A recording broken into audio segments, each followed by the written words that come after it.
how's everybody doing? Yeah. This is really low energy. How's everybody doing? All right, that's what I like. That's what I like. Guys, we're going to go really, really fast. I have a lot of information to share with you tonight, and I've got to scare you a little bit. Is that okay? Do I have your permission to scare you? Yeah. Yes, okay. So I don't want you scared, I want you prepared. I don't want you, what?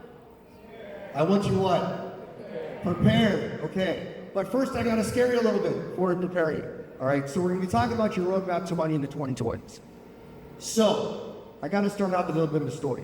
When I was an officer candidate in school at Fort Benning, Georgia, probably before most of you guys were born, I was at that school getting my teeth kicked into the dirt most of the time, but part of the day we were in this classroom in this very famous building called Building 4, but we affectionately called it Building Snore because the classes were that dull. Every time we used to joke that maybe the U.S. Army had installed life-sucking rays into the fluorescent lamps. That's how we felt. But one day, a profound teacher walked into the room, and we knew that this was a little bit different. You could feel the energy when this guy walked in. And everybody kind of sat up a little. And this guy comes in, and he slaps a stick against a chalkboard. And he says, what is the single distinguishing characteristic of a leader? What is the single distinguishing characteristic of a leader? And everybody was a little bit nervous, because they thought, I better be careful about how I answer this. One guy stands up, and he raises his hand, and he says, communication, sir. And this guy, who we nicknamed Yoda, by the way, you'll understand why in a second, he said, oh, really?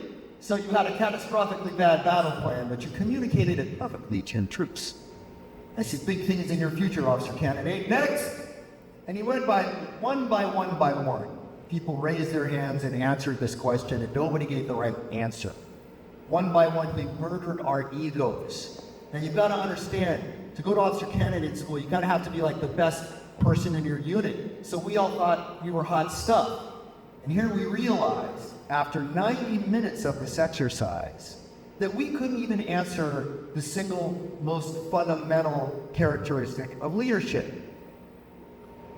And Yoda sums this up for us. He said, okay, so you guys are supposed to be the best of the best of the best of your units.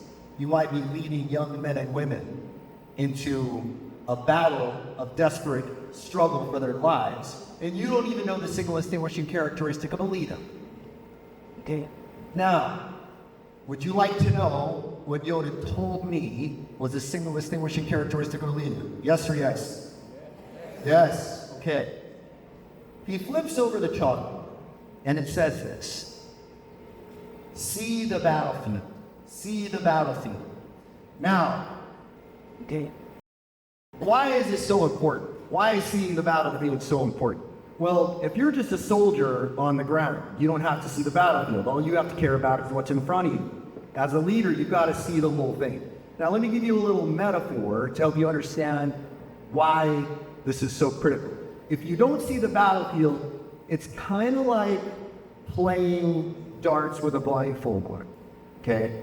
Now, I'm here to tell you guys that most of you, even though we're in a room full of very technologically savvy people, probably don't really clearly see the battlefield right now. And I'm not saying that to insult you. I'm telling you this because it is a fact of what is happening in the world right now. Even the most intelligent people in the world cannot properly see the battlefield. Now, would you like to see a picture of what I think the battlefield looks like right now in technology?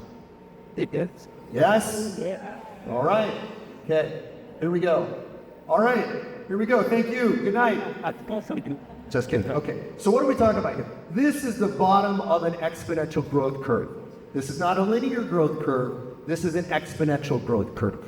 Why is this the battlefield that we're in right now? And why are we at the bottom of an exponential growth curve? Well, let's look at a few ways that this is manifesting. I told you guys this is a shotgun blast of information, okay? So strap yourselves in. All right, so here's one way that you can think of this. Imagine every paradigm-shifting invention or discovery that has happened since the dawn of man, and you were to map it out like this. It forms an exponential growth curve. I call this the great doubling or the great halving.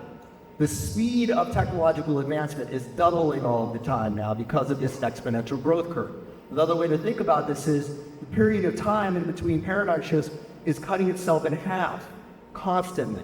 Here's another way that this manifests.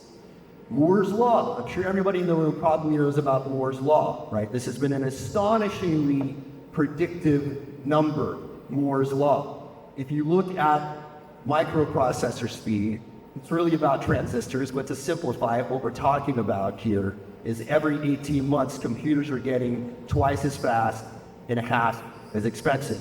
And this has been happening over and over again, and if you plot it out on a curve, it's not a linear growth curve, it's what? Exponential, right? Now, let's take a little detour here to talk about another way that this is manifesting. A little facet of cognitive psychology that I think is very fascinating is something called the magic number 7 plus or minus 2. What this means is you can have about 7 bits of data in conscious memory at any one given time. Now, this is such a predictable number that anywhere you go around the world, most phone numbers are on average about 7 digits long. And they did that on purpose because of the magic number 7 plus or minus 2. Now, hold that number in your back pocket for a minute. And I want you to juxtapose it with what I'm about to show you.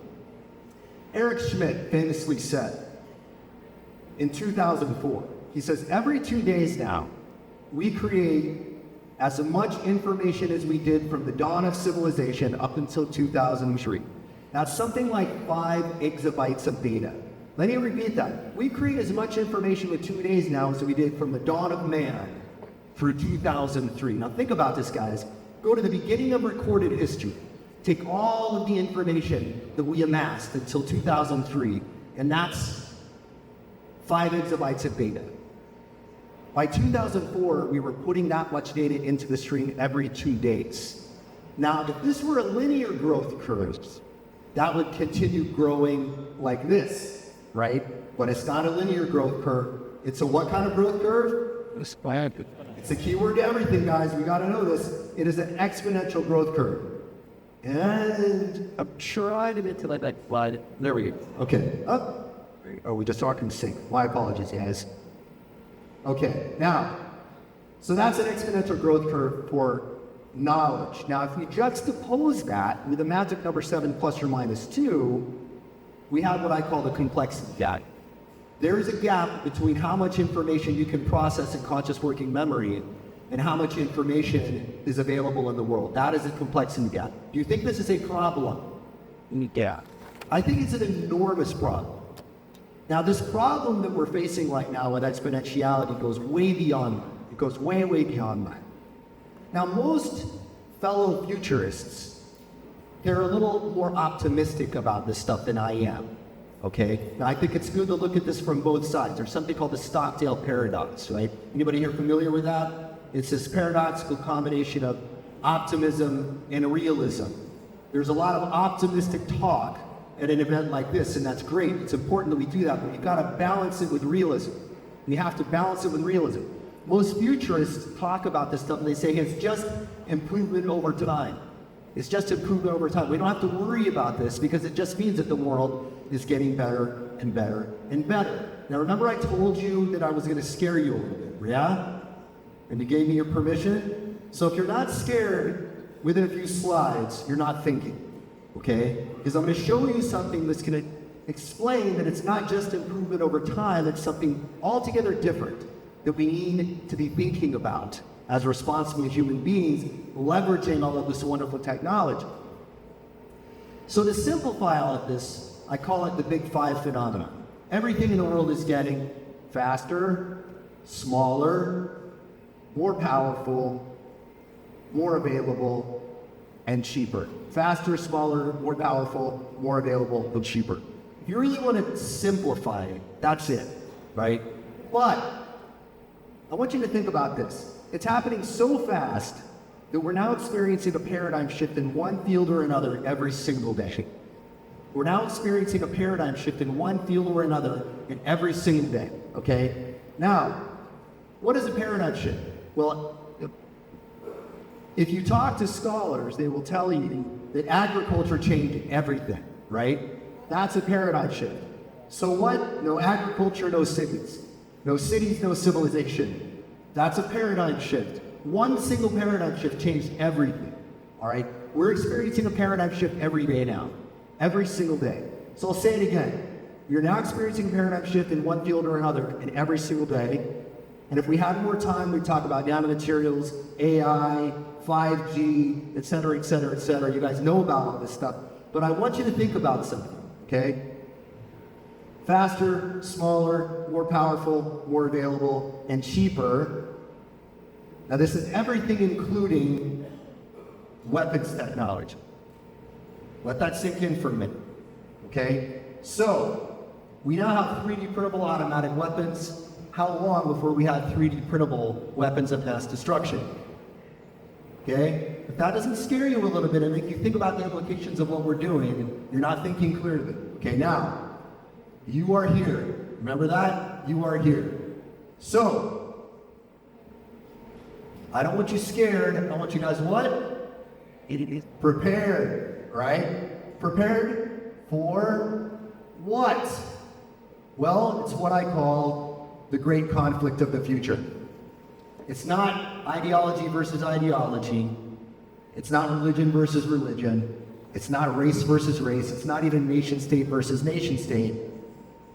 The conflict of the future is fast-moving tech versus slow-moving government. Okay? This is the thought I want you guys to be left with. This is the thought I want you to be left with. Fast-moving tech versus slow-moving government. Technology has grown faster than our wisdom. And if we don't think about that, we're in trouble. And on that wonderful lively note, I'm going to leave you guys to decide what to do in the future to prevent this from turning into a catastrophe. Because you people in this room have a responsibility to make sure that that isn't happening. Thank you.